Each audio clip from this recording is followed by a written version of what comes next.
representantes de la prensa, miembros de la prensa, muchas gracias por acompañarnos. Una disculpa. The United States and Mexico are working together as partners in common purpose. But the scale and scope of the challenges that we face is also unprecedented. Entre los dos países y que dan cuenta, la verdad, del excelente estado de la relación bilateral. We're taking steps to aid the most vulnerable, those most vulnerable to organized crime, training nearly 200 Mexican immigration officials to better screen, identify, and assist potential human trafficking victims. Yo quiero agradecer la presencia de mi colega. Today's dialogue, as you heard as well, included migration for the first time. This is a recognition that the issue has profound national security implications for the entire hemisphere.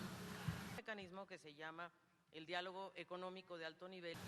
But the scale of this challenge demands that we redouble our efforts, that we do more to improve and modernize border security, that we do more to increase legal migration pathways and protections, more to address root causes, and more to deter irregular migration, humanely, including through additional steps that you'll be hearing about today. Our two countries are being challenged by an unprecedented level of migration throughout our hemisphere.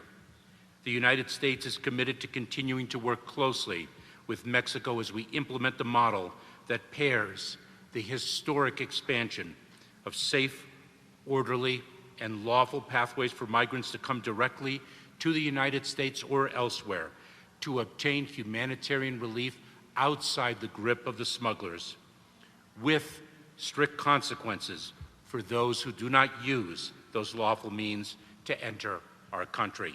As you well know, and I will share with those who do not, that we granted temporary protected status to Venezuelan nationals who were in the United States as of, in other words, on or before July 31st of this year.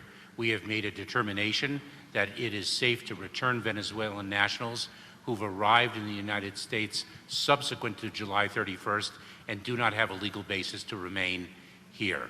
And we have now successfully negotiated an agreement with the country of Venezuela to repatriate those Venezuelan nationals who have arrived subsequent to July 31st and do not have a basis to remain in the United States.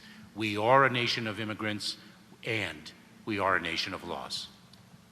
And Eileen, just to add a footnote to that, we have an ironclad commitment to provide protection for those who qualify. That remains paramount in everything we're doing. And by the way, we also look to all the other countries in the hemisphere to do the same thing, to make sure that they're making good on their own obligations